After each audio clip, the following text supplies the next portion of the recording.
Welcome friends. Ivan को काफ़ी ज़ोरों से आवाज़ आती है एंड उठते हुए कहती है क्या बारिश हो रही है। एंड उसका ध्यान एक काले साए वाले मॉन्स्टर पे जाता है एंड उसे देखकर डर जाती है एंड चिल्लाते हुए अपनी पीलो से काफ़ी ज़ोर से मारती है। बेचारे मॉन्स्टर की बहुत बुरी हालत हो जाती है एंड कहती है क्या एक पिलो में इतनी पावर कैसे आ सकती है। एक मिनट, ये मैजिक पावर है ना? क्या मेरी मैजिकल पावर वापस आ गई? ऐसा इसलिए है क्योंकि मैंने रोड के दिए टेल्स को पी लिया था। मॉन्स्टर होश में ही आया था। देन तभी इवान के कदमों को देखकर डर जाता है एंड इवान उसे कोल्ड लुक दे रही थी और मॉन्स्टर की हालत खराब हो जाती है एंड इवान मन में कहती है thank you very much road. And next scene में दिखाया जाता है मॉर्निंग का सीन। इवान उठते हुए कहती है वाओ कितना ज़्यादा रिफ्रेशिंग मॉर्निंग है और आज का वेदर कितना अच्छा है। एंड लीड की तरफ देखते हुए कहती है आज मुझे काफ़ी एनर्जी महसूस हो रही है। आज बहुत ही अच्छा दिन है पूछताछ के लिए। एंड मॉन्स्टर डरते हुए कहता है हे तुम्हारी हिम्मत कैसे हुई पेम्बे को इतनी छोटी सी जगह में रखने की? और हाँ, जब मैं यहाँ से बाहर निकलूंगा फिर बताऊंगा। देन इवान कहती है ओ माय, क्या तुम भूल गए हो कि कल क्या हुआ था और किसको अफसोस हुआ था? क्या तुम चाहते हो कि मैं ऐसा तुम्हारे साथ दोबारा करूं? एंड पेम्बे घबरा जाता है और कहता है दूसरी बार सोचने पर ऐसा लग रहा है कि ये जरूरी नहीं है। एंड उसे दूसरे कमरे में ले जाते हुए कहती है काफ़ी लंबा समय हो गया है, मैंने अभी तक कुछ नहीं किया। और ये सुनते ही पेम्बे शांत हो जाता है एंड इवान कहती है अचानक से ये शांत क्यों हो गया है, क्या मुझे इसे ओपन करके देखना चाहिए? और जैसे ही वो देखती है उसके अंदर एक छोटा सा मॉन्स्टर था और मन में कहती है काफ़ी ज़्यादा क्यूट है और शॉक्ड होके कहती है नो वे, ऐसा नहीं हो सकता, तुम पिछली रात ऐसे नहीं दिख रहे थे समझे? और पेम्बे शॉक्ड होके कहता है क्या? एंड इवान कहती है हे क्या तुम फैमिलियर हो? फ्रेंड्स, फैमिलियर का मतलब होता है जो ब्लैक मैजिस के साथ कॉन्ट्रैक्ट में बंधा होता है और उसका ऑर्डर फॉलो करता है। देन पेम्बे कहता है हाँ मैं हूँ और मैं एक ग्रेट फैमिलियर पेम्बे हूँ। और इवान ये सुनते ही नीचे गिर जाती है एंड पेम्बे हंसते हुए कहता है तो क्या तुम चौंक गई मेरा नाम सुनकर? एंड इवान उसे जोर से पकड़ते हुए कहती है सो अब पूछताछ स्टार्ट होता है, तो बताओ तुम्हें यहाँ कौन भेजा है? और बेहतर यही होगा कि तुम सीधे सीधे बता दो, क्या तुम्हें कल मेरे हाथ का स्वाद नहीं मिला? और ये सुनते ही पेम्बे डर जाता है और कहता है मुझे सच में नहीं पता, मुझे याद है किसी ने कहा था कि मुझे इस मेंशन में आना है लेकिन मेरा कॉन्ट्रैक्ट बीच रास्ते में ही टूट गया और मैंने अपनी मेमोरी खो दी और मैं यहाँ पर इसलिए आया क्योंकि मैं बारिश से बचना चाहता था। एंड इवान मन में कहती है क्या ये इतना आसान था? और कहती है तो तुमने अपनी मेमोरी खो दी, अगर कॉन्ट्रैक्ट बीच रास्ते में ही टूट गया है तो तुम्हें अभी तक घर वापस चले जाना चाहिए था, सो तुम यहाँ आसपास क्यों भटक रहे हो? देन पेम्बे कहता है मैं जा नहीं पा रहा हूँ, मैंने बहुत बार जाने की कोशिश की लेकिन हर बार फेल होते जा रहा हूँ, जैसे कि कोई मुझे रोकने की कोशिश कर रहा है। देन इवान कहती है क्या तुम सच कह रहे हो? अगर ये झूठ है तो तुम्हें ये खुद भुगतना होगा। देन पेम्बे कहता है ये सच है, मैं भी काफ़ी ज़्यादा फ्रस्ट्रेटेड हूँ, मुझे सब याद आ जाएगा अगर मैं अपने रियल ऑनर से मिलूँगा तो, लेकिन मुझे ये ही नहीं पता कि वो कौन है। देन इवान कहती है बाय द वे फैमिलियर तो काफ़ी खतरनाक होते हैं ना, तो तुम अचानक से इस तरीके से क्यों बन गए? देन पेम्बे कहता है मैं नॉर्मली ऐसे ही दिखता हूँ, मैं अपना ट्रू सेल्फ किसी को दिखा नहीं सकता, मुझे नहीं पता कि क्या हुआ है। देन इवान उसे शक की नज़रों से घूरती है और पेम्बे कहता है अगर तुम्हारे पास मेरे लिए कोई क्वेश्चन नहीं है देन तभी इवान कहती है मुझे कोई काम याद आ गया है, सो तुम यही रुको। एंड पेम्बे कहता है हे तुम मुझे इतनी छोटी सी जगह पर छोड़ के कैसे जा सकती हो? एंड इवान मन में कहती है मैं पेम्बे की बातों पर विश्वास नहीं कर सकती, आई एम श्योर कि वो कुछ ना कुछ प्लानिंग कर रहा होगा, अगर ऐसी बात है तो मैं इसके मालिक को लुभाने के लिए इसका यूज़ कर सकती हूँ। एंड बाहर जाते हुए कहती है लियाना उदेला। देन तभी उदेला कहती है प्रिंसेस। तभी इवान कहती है ओ तुम यहाँ आ गई, एक्चुअली मैंने डिसाइड कर लिया कि मेरी बात लोशन का नाम क्या होने वाला है। वेल क्राई बेबी पेम्बे कैसा रहेगा? और मन में कहती है जब पेम्बे का नाम उसका ऑनर सुनेगा तो खुद अपने पैरों पर चलकर मुझे ढूंढने के लिए आएगा। देन यूदेला चिल्लाते हुए कहती है प्रिंसेस वो प्रॉब्लम नहीं है अभी। एंड पुश करते हुए कहती है आप जल्दी से चले, हमारे पास टाइम नहीं है। देन इवान कहती है हे एक्चुअली बता तो दो मैटर क्या है। एंड जब वो जाती है तो देखती है एक जेंटलमैन जो सूट वूट पहनकर उसका वेट कर रहा था। एंड प्रिंसेस आजंथोस की तरफ देखते हुए कहता है इवान एंड ऑफ कोर्स ये ड्यूकियल्स थे। देन नेक्स्ट सीन में मार्केट का सीन दिखाया जाता है। इवान कैरेज से उतरते हुए मन में कहती है कहीं ये सपना तो नहीं है। एंड ऑफ कोर्स वो दोनों आउटफिट सिलेक्शन के लिए आए थे। देन पिछले टाइम के बारे में याद करती है। एंड ऑफ कोर्स वो काफ़ी ज़्यादा एम्बैरेसिंग मोमेंट था जब वो ड्यूक से नाइट गाउन और स्लीपर्स में ही मिलने आ गई थी। वेल अगर बार्डिन को पता चलेगा तो काफ़ी ज़्यादा शॉक्ड होगा। देन तभी ड्यूक उससे आई कांटेक्ट करते हैं एंड इवान एम्बैरेस होकर दूसरी तरफ देखने लगती है एंड कहती है वैसे हम कौन सी बुटीक जा रहे हैं, क्योंकि मुझे ऐसा लगता है कि सब जगह भीड़ होगा बैंक्वेट की वजह से। देन ड्यूकियल्स कहते हैं वैसे तुम्हारी फेवरेट डिज़ाइन कौन सी है। देन तभी दो मैन कहते हैं क्या प्रिंसेस इवान हमेशा से इतनी सुंदर थी? उनकी मुस्कुराहट काफ़ी ज़्यादा आकर्षित है। एंड जितने भी लोग थे उन्हें देखकर कह रहे थे कि ये दोनों एक साथ काफ़ी ज़्यादा अच्छे लगते हैं। एंड इवान को याद आता है कि ये मैंने क्या कर दिया, मैंने जाने अनजाने में इवान की यादों से उसके फेवरेट स्टोर का नाम बता दिया है। मैंने उसे कहा था कि मुझे लग्जरीज पसंद नहीं है, लेकिन वो सोचेगा कि उसके पास एक उच्च श्रेणी का वार्डरोब है। ये कितना अजीब है।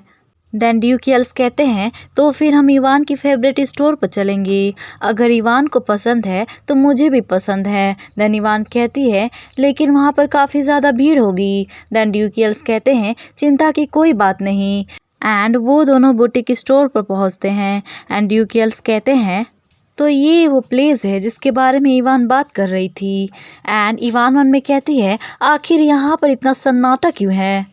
देन ड्यूकियल्स कहते हैं मैंने ऑलरेडी इस शॉप को बुक कर लिया है क्योंकि मैं इवान के साथ अकेले जाना चाहता था।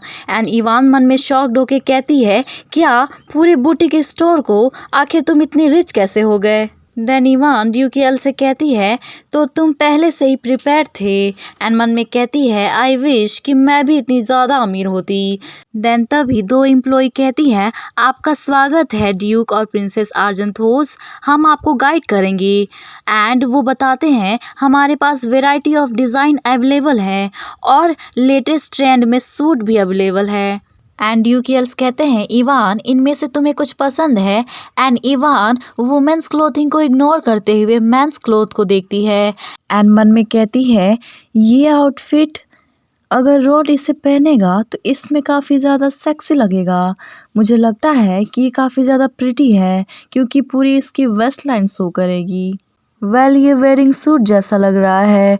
देन ड्यूकियल्स कहते हैं तो क्या हम इसे ट्राई करें। एंड इवान शॉक्ड हो जाती है। देन एम्प्लॉय कहती है हमें लगता है कि आप पर सूट करेगा, सो प्लीज़ इसे ट्राई करें। देन ड्यूकियल्स उस आउटफिट को ट्राई करके आते हैं। देन एम्प्लॉय कहती है ओह माय गॉड ये सच में परफेक्ट लग रहा है, ऐसा लग रहा है इस आउटफिट का रियल ओनर मिल गया है, कलर वाइट आप पर सबसे ज़्यादा सूट कर रहा है। देन तभी आवाज़ आती है आप काफ़ी लंबे समय से वेट कर रहे थे। एंड हमारी इवान ड्रेसअप करके बाहर आती है। वो काफ़ी ज़्यादा ब्यूटीफुल लग रही थी और कहती है आपको कैसा लगा ये आउटफिट। एंड ड्यूकियल्स उसे देखते हैं तो देखते ही रह जाते हैं। एंड इवान मन में कहती है ये अभी तक बोल क्यों नहीं रहे हैं, क्या ये मुझ पर सूट नहीं कर रहा है। देन कहती है तो मैं दूसरा ट्राई करती हूँ। देन तभी ड्यूकियल्स उसे रोक लेते हैं और कहते हैं ये तुम पे सच में काफ़ी ज़्यादा खूबसूरत लग रहा है, ऐसा लग रहा है कि ये सिर्फ इवान के लिए ही बनाया गया था। देन इवान कहती है थैंक यू रोडनीन, तुम भी काफ़ी अच्छे लग रहे हो। और मन में कहती है आखिर इसने मेरा हाथ क्यों पकड़ा है। देन तभी दो एम्प्लॉय कहती हैं प्लीज इस आउटफिट को भी ट्राई करें, ये आप पर काफी ज्यादा सूट करेंगे। और कहती है ये डिजाइन कैसा रहेगा। एंड इवान कहती है एक्चुअली एक बार में हम एक ही आउटफिट पहन सकते हैं। एंड देन तभी रॉयल फैमिली के आने का संकेत दिया जाता है। एंड वहाँ पर एक दूत आता है जिसके हाथ में गिफ्ट और एक लेटर होता है और झुक के कहता है प्रिंसेस इवान आर्जेंथोस, ये लेटर और gift her majesty the impress ने आपके लिए भिजवाया है।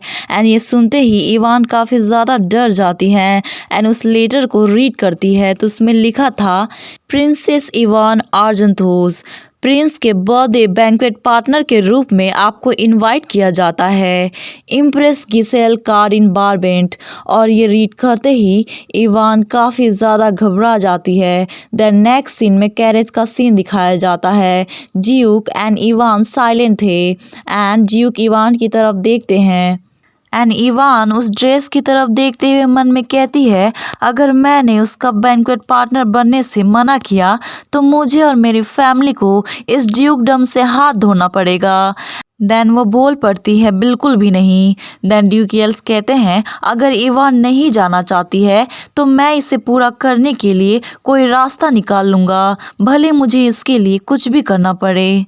देन कुछ समय पहले का सीन दिखाया जाता है। दो लड़कियां गॉसिप कर रही थी। पहली वाली कहती है आखिर प्रिंसेस को इतनी ज़्यादा अटेंशन क्यों मिल जाता है, प्रिंस ने उससे चूज़ किया बैंक्वेट पार्टनर के रूप में और वो ड्यूक के साथ आउटफिट सिलेक्शन के लिए आई थी। देन दूसरी वाली कहती है हाँ मैं काफ़ी ज़्यादा एनॉयड हूँ, आखिर उसके इतने प्रिटी फेस क्यों हैं, बल्कि उसकी पर्सनालिटी बहुत ही ज़्यादा पागलों जैसी है, उसने ड्यूक पर कोई जादू किया है।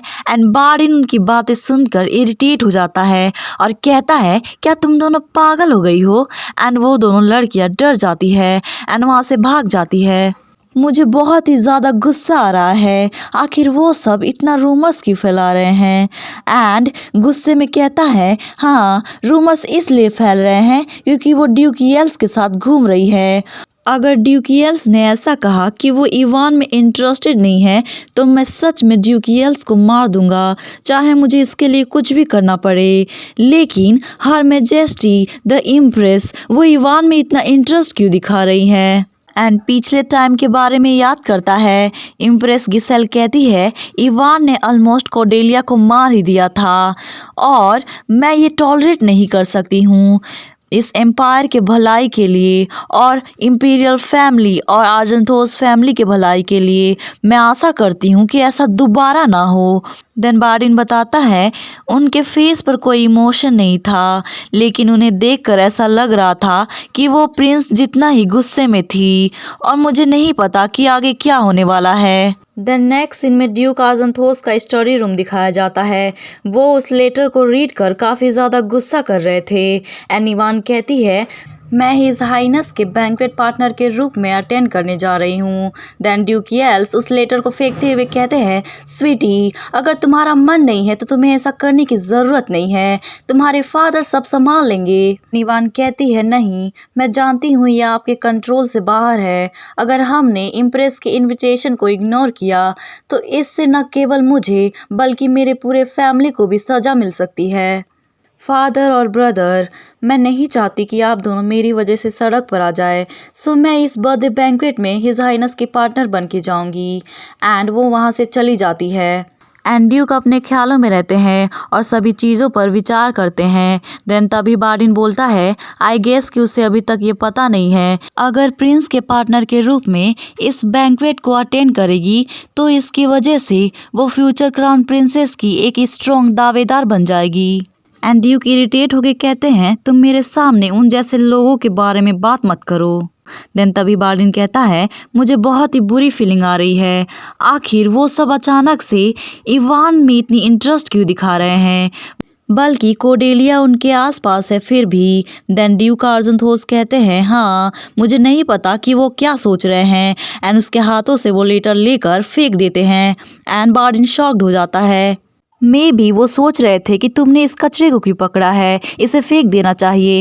एंड बार्डिन उस कचरे को उठाते हुए कहता है उस इनविटेशन को उठाते हुए कहता है हाल ही में मैंने एक रूमर सुना है कि क्राउन प्रिंस ने पर्सनली इवान को लेटर डिलीवर किया, लेकिन इवान ने उन्हें रिजेक्ट कर दिया। देन ड्यूक गुस्से में कहते हैं, क्या मेरी बच्ची ने उसे मना किया, फिर भी वो मेरी बच्ची को परेशान कर रहा है। देन बार्डन कहता है, इवान वो पोजीशन बिल्कुल भी नहीं चाहती, इसीलिए हमें कैसे भी रास्ता ढूंढना होगा कि हम इस इनविटेशन को रिजेक्ट कर सके। देन ड्यूक कहते हैं, अगर इवान ने इस इनविटेशन को रिजेक्ट कर दिया तो ये इम्प्रेस की इच्छा के विरुद्ध जाएगा, लेकिन ये काफ़ी ज़्यादा फ्रस्ट्रेटिंग है कि हमारे पास कोई दूसरा रास्ता नहीं है। देन नेक्स्ट सीन में येल्स मैंसन का सीन दिखाया जाता है। बहुत सारी किताबें टेबल पे रखी हुई थी एंड ड्यूक येल्स उन सभी को रीड कर रहे थे। आंट कहता है, क्या आपको और कुछ चाहिए? देन ड्यूक येल्स कहते हैं, अभी के लिए नहीं। देन आंट कहता है, जितना मुझे याद है ऐसा कोई बड़ा कानून नहीं है जो इम्प्रेस के इनविटेशन को रिजेक्ट कर सके। देन ड्यूक येल्स कहते हैं, आंट तुम्हारी बहुत ही बुरी आदत है कि तुम इतनी जल्दी कंक्लूजन पे पहुंच जाते हो। देन आंट कहता है, ड्यूक भी बहुत ज़्यादा जिद्दी हैं। देन तभी ड्यूक को एक क्लू मिलता है एंड वो स्माइल करने लगते हैं एंड कहते हैं, वेल अगर ऐसी बात है। देन आंट से कहते हैं, मुझे जिसकी ज़रूरत थी वो मैंने ढूंढ लिया है, अब इस रिसर्च को यहीं पर रोक दो। देन आंट शॉक्ड होके कहता है, क्या ढूंढ लिया है आपने? देन ड्यूक दिखाते हैं ये। देन आंट कहता है, क्या आपको लगता है कि ये काम आएगा? देन ड्यूक येल्स कहते हैं, मुझे इसके बारे में इवान से बात करनी होगी एंड जाते हैं। देन तभी आंट घबराते हुए कहता है, मैं बहुत ही डरा हुआ हूँ, मुझे ऐसा लग रहा है कि ड्यूक बहुत ही जल्द। देन तभी ड्यूक येल्स कहते हैं, तो तुम सोच रहे हो कि मैं इस फैमिली को बर्बाद कर दूंगा। देन तभी वहाँ पर बटलर आता है एंड कहता है, मास्टर ये टाइल्स ओनर के लेटर्स हैं जिससे आप रिसेंटली मैजिक स्टोन खरीदने के लिए कांटेक्ट किया था। एंड ड्यूक खुश होकर उस लेटर को लेते हैं एंड जब रीड करते हैं तो शॉक्ड हो जाते हैं। उसमें लिखा था, हम आपको सूचित करना चाहते हैं कि इस समय टाइल्स का खनन करना संभव नहीं है क्योंकि रिसेंटली माइन के आसपास मॉन्स्टर दिख रहे हैं, जिसकी वजह से खदान में खनन करने में मुश्किलें आ रही हैं। और ड्यूक मैप में मार्क कर रहे थे। आंट बताता है, टाइल्स जो है वो इस एम्पायर के वेस्टर्न बॉर्डर सेरिल माउंटेन पे ही मिलता है। अगर हम आज निकलते हैं तो हम 5 दिन में वापस आ जाएंगे। लेकिन ड्यूक, क्या हमें ये सब करने की ज़रूरत है, हालांकि आपने मार्केट के सभी टाइल्स को खरीद लिया है? देन ड्यूक कहते हैं, वो 300 ग्राम से भी कम है, इसीलिए वो काफ़ी नहीं है। देन आंट परेशान होकर कहता है, आपको तो ये भी नहीं पता कि आपको कितने की ज़रूरत है, लेकिन वो गिफ्ट के लिए काफ़ी है ड्यूक। देन ड्यूक कहते हैं, नहीं वो काफ़ी नहीं है। देन आंट परेशान होकर कहता है, तो फिर आप क्या करने जा रहे हैं? एंड ड्यूक ब्लश कर रहे थे एंड मन में कहते हैं, मैं उसे टाइल्स और माइंस गिफ्ट करूंगा इस बैंक्वेट के दौरान और उसे प्रपोज करूंगा।